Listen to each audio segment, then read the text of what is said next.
Domingo 3 de julho, hoje no Correio Cidades, a gente mostra o primeiro episódio da série Sobreviventes.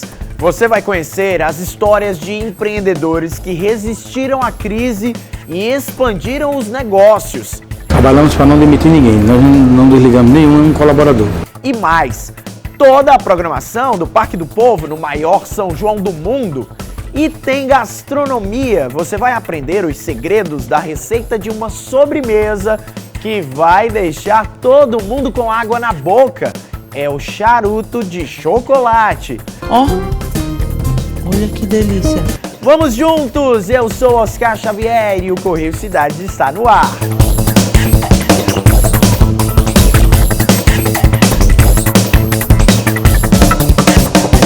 A gente começa o primeiro Correio Cidades deste mês com uma série especial da TV Correio, Sobreviventes. Em 4 episódios, vamos entender o que move o sentimento de empreendedorismo. Como pequenos empresários resistiram a uma crise mundial que durou mais de 2 anos e mantiveram as portas abertas. Qual o impacto dessas empresas na economia do Estado e do país? A essência e o propósito por trás de cada história. E nesse primeiro episódio, a gente mostra que a força desses empreendedores vai além da resiliência.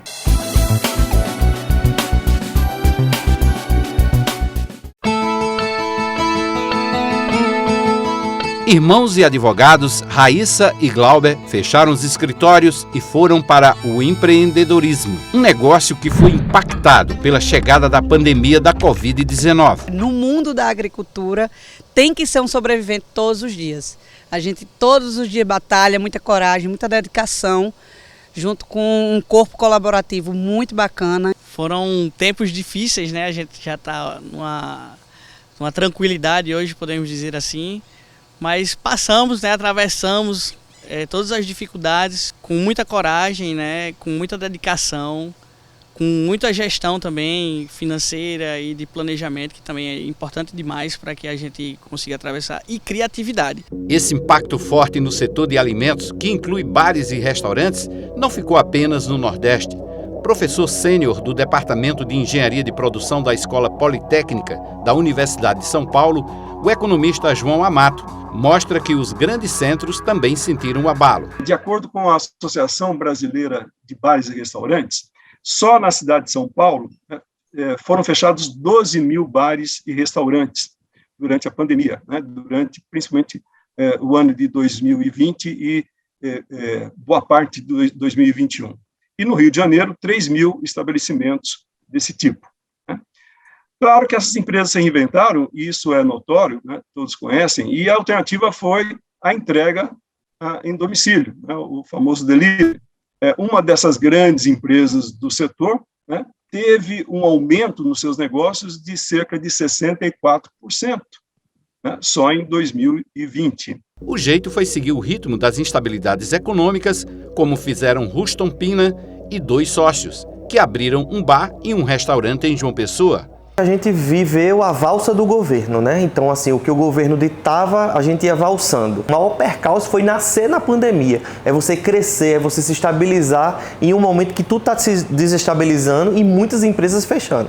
Empresas como a de Ruston estão cada vez mais concentradas em nichos de negócios. E isso abre as franjas do mercado para a atuação dos micros e pequenos. São aqueles espaços da economia deixados pela grande empresa por uma série de motivos, quer dizer, pelo fato de que a grande empresa não tem tanto interesse, né, dado que, em geral, a taxa de retorno não é tão atrativa. Micros e pequenas representam 99% do total de empresas brasileiras. São responsáveis por 62% dos empregos. Quando começamos a luta em favor da micro e pequena empresa na década de 90, era 17% do PIB, eram as micro e pequenas empresas. Naquele momento, o Brasil tinha 500 mil MEIs, né? Aí criamos o MEI também, criamos o Super Simples e o MEI, microempreendedor individual. Hoje temos 13 milhões. E de 1,5 milhão de empresas no Simples, passamos para 7 milhões. Então, a participação relativa no PIB saltou de 17% para 30% do PIB. E orbitam em torno de empreendimentos maiores. Operam dentro de cadeias produtivas como satélites, né, das grandes empresas que, em geral, detém a governança dessas cadeias produtivas. São empresas familiares, com poucos trabalhadores, mas que têm grande relevância aqui para o nosso estado. 40% do emprego da Paraíba ele está ligado a 4% das grandes empresas que aqui estão, né? Mas elas são de grande relevância. Os demais 60% estão ligados às micro e pequenas empresas. Agora, nesse sentido, é evidente a importância delas fornecerem esses insumos, dado que as grandes empresas estão cada vez mais se concentrando no seu negócio central e passam a subcontratar, né, essas empresas de menor porte, especialistas em determinados nichos de mercado. De acordo com o mapa das empresas do Ministério da Economia, foram 39.580 empresas de pequeno porte e microempresas abertas na Paraíba em 2020. Naquele ano, 10.633 fecharam as portas, 28.947 conseguiram sobreviver, como o empreendimento de Raíssa e Glauber. No segundo trimestre de 2020, período considerado o auge da crise da pandemia, 4% dos empreendedores saíram do mercado de trabalho na Paraíba. O empresariado e os trabalhadores juntos tiveram resiliência para enfrentar todas essas dificuldades, todos esses obstáculos, mantendo suas empresas.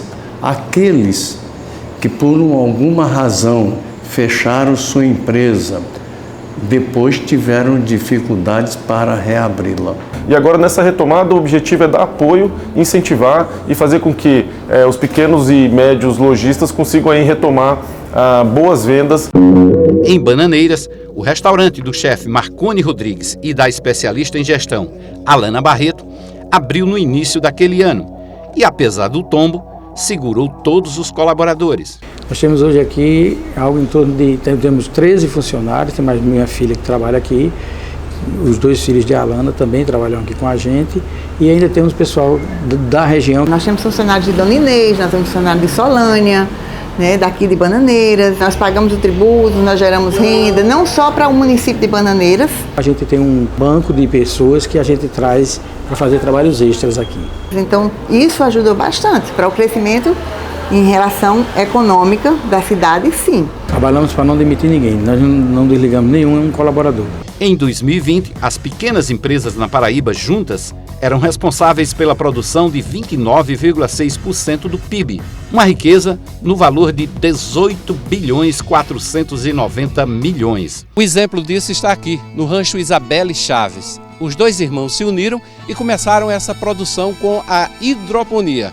Essa aposta deu tão certo que hoje já são mais de 50 clientes da alta gastronomia em toda a Paraíba. No período mais crítico da pandemia, Raíssa e Glauber fizeram o essencial.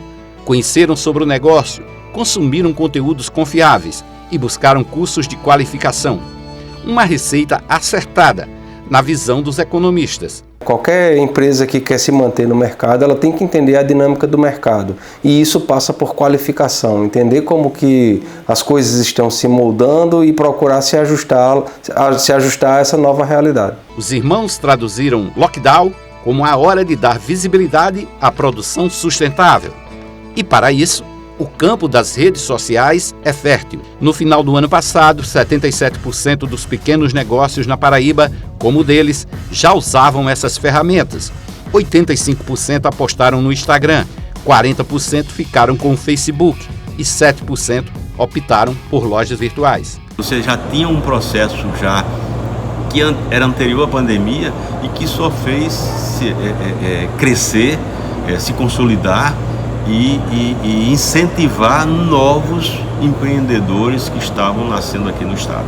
Micros e pequenos empresários apostaram em inovação para atravessar a crise. E essa inovação às vezes é feita com pequenas partes ou pequena ação dentro de uma empresa. E a inovação ela fez com que essa empresa não ficasse presa a um mercado que ela tinha, que existia, mas naquele momento ele não estava sendo acessível. Foi a inovação que colocou a empresa que Isabelle comanda agora sozinha no mercado. Nossa primeira unidade foi aberta em 2016. Depois de um ano de muito planejamento, a nossa primeira unidade é no Bessa. Fica localizada a nossa matriz, onde a gente produz e distribui os gelatos. E ela surgiu da ideia minha e do meu esposo de trazer uma inovação para João Pessoa, trazer um gelato na pedra, que até então aqui não existia. Então a gente procurou o Sebrae, a gente passou um ano de consultoria com ele, planejamento financeiro, estratégico, tudo que a gente podia fazer junto com o Sebrae a gente fez. Então esse início para a gente, com esse apoio, foi de suma importância. O diferencial dessa gelateria em João Pessoa é sorvete gourmet, personalizado de acordo com o gosto do cliente, produzido com matéria-prima importada. Isabelle também sentiu os efeitos da pandemia. Eu tinha 3 unidades quando iniciou-se a pandemia, hoje a gente só tem 2, uma foi desativada definitivamente. A gente passou nessa unidade que a gente passou de porta fechada 6 meses. Então o que é que a gente fez? A gente procurou negociar. Uma tragédia familiar interrompeu o planejamento anual da gelateria.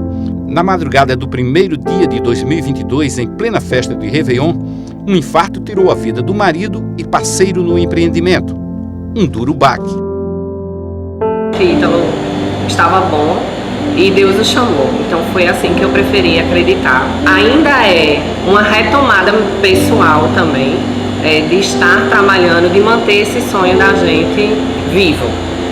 E é em nome desse sonho, que era meu e dele, que eu estou aqui hoje.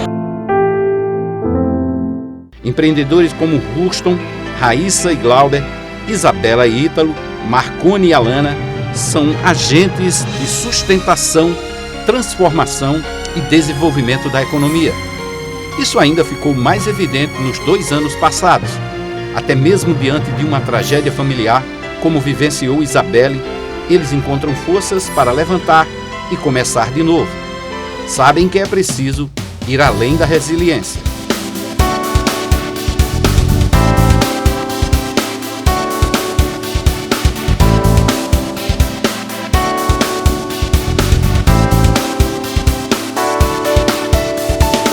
Sobreviventes. Oferecimento: Federação do Comércio do Estado da Paraíba. Sebrae Paraíba e você, empreendedor, construindo o futuro e uma nova história. No próximo bloco, você vai conhecer 2 empreendedores do Brejo Paraibano que abriram um restaurante 15 dias antes do início da pandemia. A gente conta essa história logo depois do intervalo.